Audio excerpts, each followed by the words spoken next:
I feel like for whatever reason, this season in the NFL, there have been multiple scary injuries that I don't know if it's because I'm in tuned more or, the media and the NFL is like heightening them more.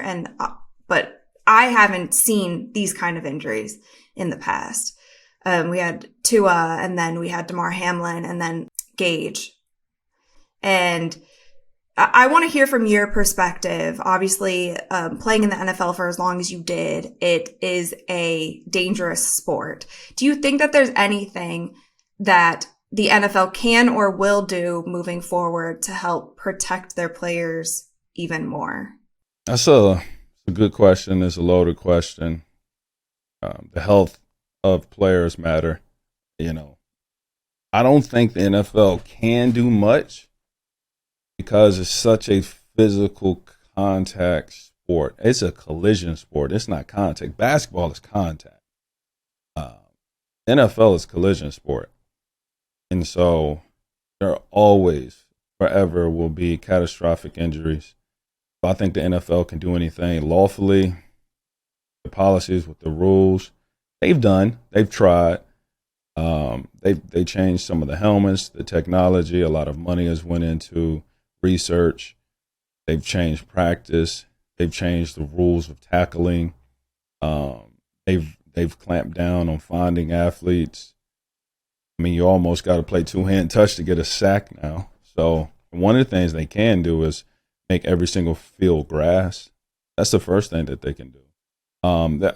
There will be a study to come out at some point that explains the injury rates and how the effects of running on rubber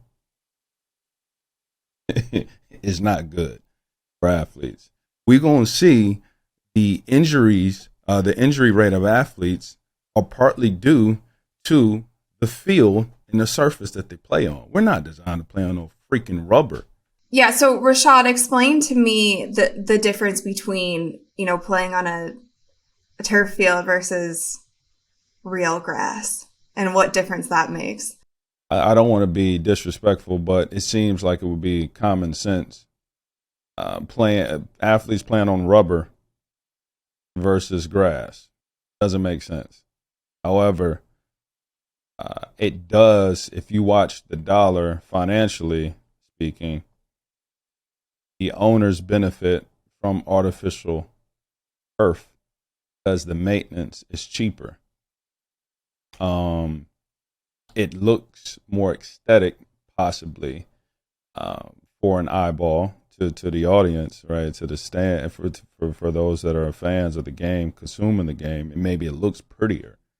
But to the athletes do a poll, and ask athletes, would you rather play on turf or grass?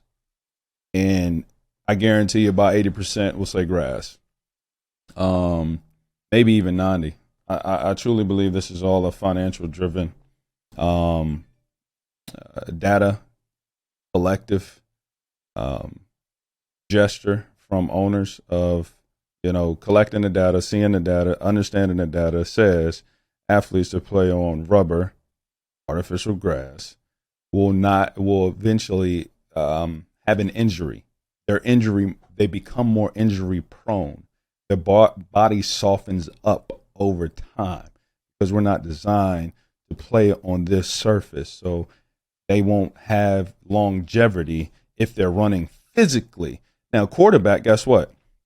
They don't run like a majority of the athletes out there. Right. And those who do magically, they put themselves in more injury risk for sure. But these soft tissue injuries that happen on a constant basis, with the way the athletes train today, is insane. The injuries for lower body, and athletes are saying it already. However, the mainstream media hasn't picked it up, and it's not going to be an issue or a wave of a strike or anything until, it's something that is constantly pumped out by everybody. I think it's something that's at least being brought to the forefront, and more athletes who come out and talk about it, that will force a change if need be. I guess I'm optimistic in that. Yeah. It will over time. The same things. The studies were done with concussions, and it took a while before, it came to the forefront. It took a while before people realized that smoking cigarettes weren't good for you. Back in the 60s, they had commercials with doctors smoke Camels. It's like, what are we talking about? But it'll take a minute. But yeah, these injuries, a lot of these injuries happen due to playing on rubber. What's up, guys? It's Rachel DeMita. Thank you so much for watching this week's episode of Courtside Club. Make sure that you like, rate, and subscribe to ESPN's YouTube channel and wherever you listen to your podcast. We have new episodes coming to you guys every single week, so stay tuned for that, and I'll see you soon.